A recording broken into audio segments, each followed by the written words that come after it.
Nice to be with you. I know I'm supposed to be talking about a bridge over troubled water, right? You guys helping me out? Good? What I have to say about that is we'll cross the bridge when we come to it. It was 6 men of Indostan, to learning much inclined, who went to see the elephant, though all of them were blind, that each by observation might satisfy his mind. The first approached the elephant, and happening to fall against his broad and sturdy side, at once began to bawl, "God bless me, but the elephant is very like a wall." The second, feeling of the tusk, cried, "Ho, what have we here? So very round and smooth and sharp, to me 'tis mighty clear, this wonder of an elephant is very like a spear." The third approached the animal, and happening to take the squirming trunk within his hands, thus boldly up and spake, "I see," quoth he, "the elephant is very like a snake." The fourth reached out an eager hand, and felt about the knee, "What most this wondrous beast is like is mighty plain," quoth he, "'tis clear enough the elephant is very like a tree." The fifth, who chanced to touch the ear, said, "In the blindest man can tell what this resembles most. Deny the fact who can. This marvel of an elephant is very like a fan." The sixth no sooner had begun about the beast to grope, than seizing on the swinging tail that fell within his scope, "I see," quoth he, "the elephant is very like a rope." And so these men of Indostan disputed loud and long, each in his own opinion, exceeding stiff and strong, though each was partly in the right, and all were in the wrong. So often theologic wars, the disputants, I ween, tread on in utter ignorance of what each other mean, and prate about an elephant not one of them has seen. Well, my friends, I fear we're prone to much the same tendency in epidemiology, and what I'd like to do over the next little while together is put back together a comprehensive message. Here then is our assembly line. We begin with an effort to see a whole that is greater than the sum of its disassembled parts.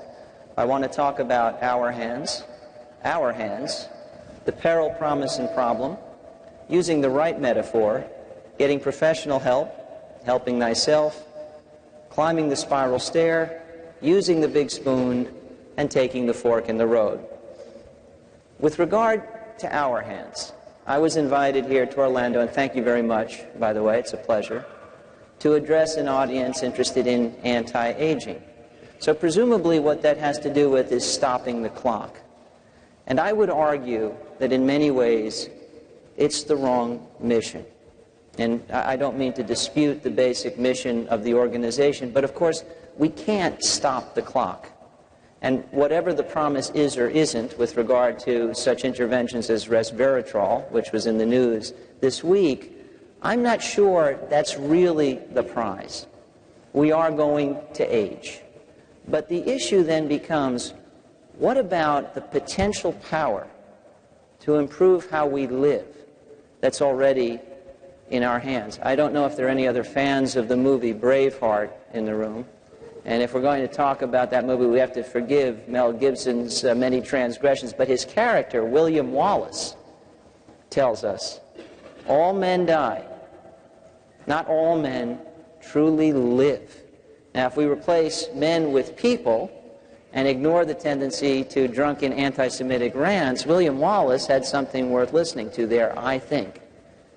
It's about really living, and the opportunity to really live is really quite incredible. That story in the modern era perhaps begins back in 1993. Arguably, we could trace it back to Hippocrates.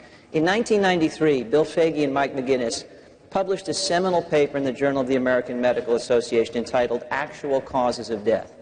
Up until then, when we talked about the leading causes of premature death, we listed diseases: heart disease, cancer, stroke, respiratory disease, diabetes.